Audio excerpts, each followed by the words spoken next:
எல்லாரும் என்ன பண்ணிட்டு இருக்கிறீங்க? சமைச்சிட்டீங்களா? சாப்பிட்டீங்களா? சாப்பிட்டுருந்தா கமெண்ட்ல சொல்லுங்க. வாங்க இன்னைக்கு அம்மா வீட்டில் என்ன சமையல் பார்க்கலாம். ஒரு வியூவர் சொல்லியிருந்தாங்க நீங்க வந்து கூட்டு, ரசம், பொரியல் எல்லாத்தையும் தட்டில் வச்சு அதுக்கப்புறம் சாப்பாடு போட்டிங்கன்னா உங்களுக்கு ரொம்ப நல்லா இருக்குங்கன்னாங்க. சரி அதே மாதிரி செய்கிறேங்க அப்படின்னு.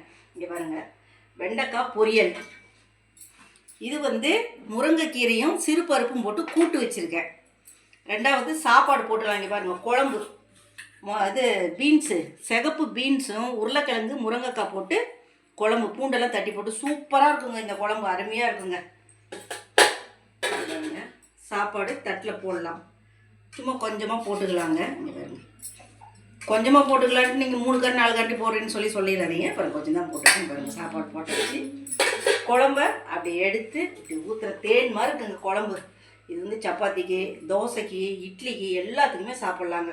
பாருங்கள், உருளைக்கிழங்கு வச்சு சாப்பிட்லாம், சூப்பராக இருக்கும். அம்மா வீட்டில் எப்பயும் போல் தயிர் பாருங்க, போட்டு வச்ச தயிர் அப்படியே இருக்குது.